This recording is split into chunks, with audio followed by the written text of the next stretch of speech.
Hey everyone, how's it going? I hope you're well, and welcome back to my new video on Resto Sham in the Dragonflight beta. So today we're going to further look at Resto Sham in Mythic Plus and how it's performing. But firstly, again, just a massive thanks to everyone who subbed and liked the videos. I do really appreciate it. And as always, if you've got any tips and tricks for me, feel free to leave them in the comments. Likewise, any questions, let me know and I'll try and get back to you when I can. So mainly for today, I wanted to address the recent buffs to our damage you might have seen. So I think noticeably, of course, this is a damage only buff with modifiers to our chain lightning and flame shock and things. It works out roughly as a flat 20% DPS increase overall. So overall, it's not too bad a buff, but I would say we're still in need of a little more. That's mainly because we have to cast our DPS, chain lightning, healing rain for acid rain and things. Whereas other healers like Resto Druids and Holy Paladins, it's more instant cast or it's sort of baked into their rotation to do damage as well as heal. So I think in that regard, a little bit more tuning in terms of numbers would be great for us, and it puts us in an even better position. But again, 20% flat increase is not too bad. HPS wise, we're still in a decent position there. I think again, this could do with a slight increase in numbers. Same reason really, because we rely on casting Healing Surge still quite a bit, or Healing Wave, depending on how your talents are built. So any increase that we can have as a result of this casting would be welcome. I do think as we gear up more, maybe more haste, and things like that, it could change that though. So we'll see. But tuning in terms of numbers is still ongoing. So yeah, hopefully we'll get a few more buffs. But play style is still fun to play. I think our play style is still fine. Our utility is still great. I don't think we need any major changes there. It's just really just that slight increase in numbers that would help us out a lot. So if we take a look at talent builds now, I know a lot of people mentioned about a purely chain heal build and how that might fare in keys. So that's what I've run here. I did try this out. What you'll find is that you kind of have to take Mana Tide Totem because casting chain heal does take up a lot of mana.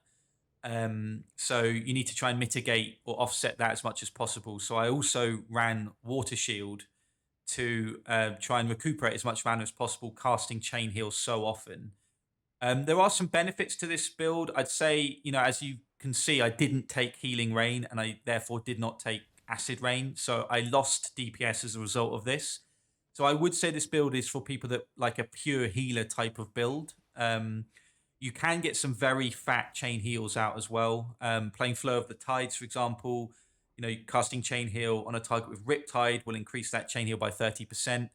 So your playstyle is quite similar but different in that you always have to recast Riptide when you want to chain heal because it will use it up, obviously, with this talent.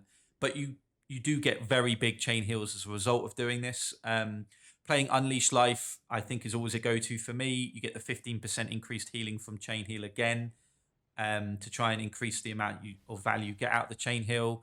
And then playing Nature's Focus means the primary target of your chain heal gets an additional 20% from that chain heal as well. Now, naturally, this all benefits a lot with High Tide if you can time it properly. When you get High Tide procs, if you Unleash Life first, make sure Riptide's out, then Unleash Life into chain heals. You can obviously have a Cloudburst down if you need it as well to store that healing if it wasn't needed. But yeah, you can definitely get some pretty clutch chain heals out on the group when you're needing it desperately.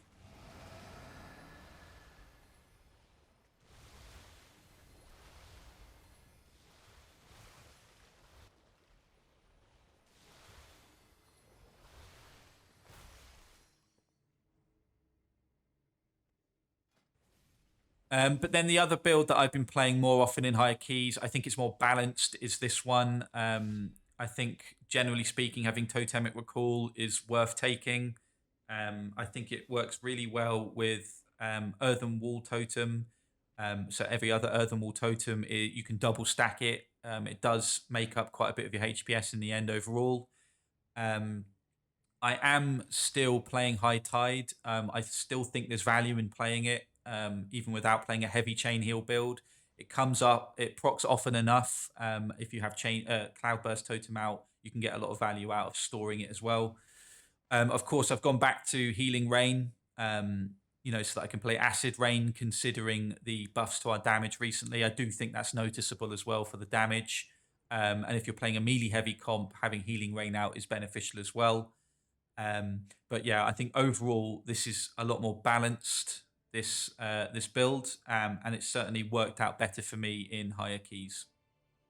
I think it's also worth noting, there's a community perception about Resto Sham in keys at the moment, that it might struggle. But from what I've tested and played, I've found it pretty fine, comfortable for me. I'd say if you play Resto Sham well, and you like playing it, then play it. It will be fine.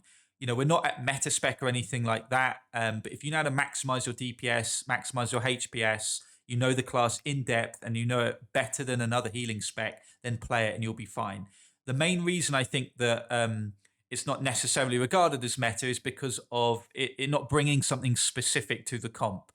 Preservation Evokers can bring Bloodlust now. Holy Paladins have Battle Res now. Resto Druids have Mark of the Wild. These are all reasons you bring those classes as well. So I think Resto Sham, in that sense, could do with something. But if you're playing a melee heavy comp, which I think it might be in Dragonflight, then you might be the only class that brings Bloodlust, or you might benefit massively from Healing Rain because everything's a melee class. So again, I think if you like playing Resto Sham and you play it well, then play it, and I think you'll be fine. You may have also seen that there's a 40% increase in player HP at max level, and a 40% increase for the damage of mobs in dungeons and stuff. This is to combat how easy it felt to top a group or a tank or whatever with healing in keys. And I think what you'll find now is that every healer will feel the effects of this. You'll have to spend more time healing than doing damage, which I think is quite interesting the higher the key gets. We'll see how the season progresses on that. But generally speaking, players' health bars are not going to be full all the time. So in a roundabout way, this might have a good effect on Resto Shaman because it will activate our mastery more, meaning that, obviously the lower a player's health, the more healing will actually do anyway. So you might find that you have to play into Water Shield or Mana Totem more the higher the key gets, but it's worth, I think, bearing in mind that, that change, that increase in HP might actually benefit Resto Shaman a little bit anyway. So overall, then, I still really like Resto Shaman in keys. I was pugging it, so I think if you had a coordinated group, it'd be even better. It's still fun to play, still a lot of utility.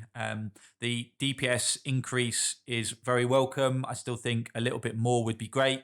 A little bit more on the HPS in terms of tuning would be great as well. Put us even in an even better position. Tuning is still ongoing, so we'll see how that plays out. But just remember, if you like Resto Shaman, then play it. I think you'll be fine. You'll enjoy it. If you have fun with it, it'll be even better. You'll play it even better. But I'll keep you updated as we go. It is only a few weeks now until the launch of the expansion, so I don't think there'll be too much more that will happen on the beta after this weekend. But if there is something significant, I'll then keep you posted on that. But as always, thanks again for watching, guys. If you have any comments, please leave them down below and I'll get back to you as soon as possible.